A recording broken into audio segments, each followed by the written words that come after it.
Hey, this is Bill Dodd, and it's October 9th, 2012, and I wanted to talk a little bit about this. This is my Galaxy Nexus Samsung phone. It's on Verizon LTE, and I've had this phone since about January this year, and I use it for software development on Android projects. Over time, the phone has begun to flake out with regard to the connector. So the USB connector will fail to recognize that a USB cord is plugged in, and of course this cord looks pretty ratty. At least the little unremovable stickers do. So regardless of which cord I use, the problem would occur. You would set the phone at one angle, and then it'd recognize that it was in fact plugged in, and you would set it at another angle, and it would not, and it made charging the phone a real pain in the butt. And so the problem, again, it got worse over time. It started sort of slowly over the summer, and as the summer went on, the problem got worse and worse. So eventually, I decided that it was a little bit too much, and so I sent the phone off to Samsung to have it repaired. Again, about 2 weeks ago. So Samsung gets the phone, and they have it for about a week. They send me an email, basically, and they classify the phone as being out of warranty. And the reason for saying that is because there was a slight crack through here, which was interesting because the phone had never been dropped, ever.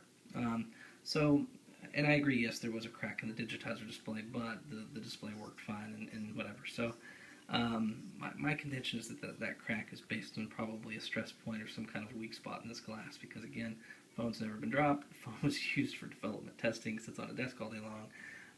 The phone actually, I believe, cracked in heat.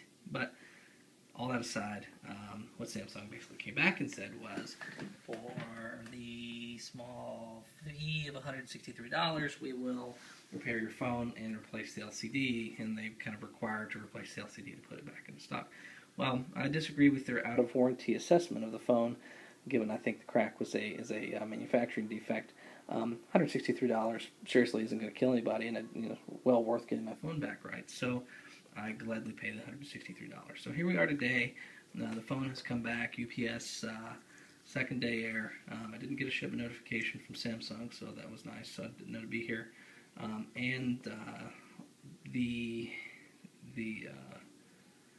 The directions for the RMA basically said make sure you send the cable if it's a charging issue. So I sent the cable and the USB adapter, or the USB to AC adapter, to Samsung with the shipment.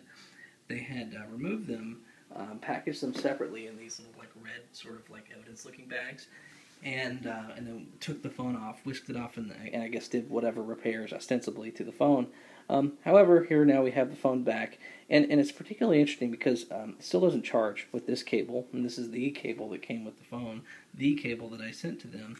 And while sure, I'll bet I can go grab another cable, and most likely I can maybe get a charge, and most likely the problem may or may not be fixed. I find that interesting because the Samsung repair and technical support vetting process is very insistent that you cannot use anything but the Samsung Galaxy Nexus cable with the phone. And so the fact that I sent you guys at Samsung the Samsung Galaxy Nexus cable, and you sent it back to me clearly not fixed, is really quite sad. So the fail award today goes to Samsung. You guys can do better than this.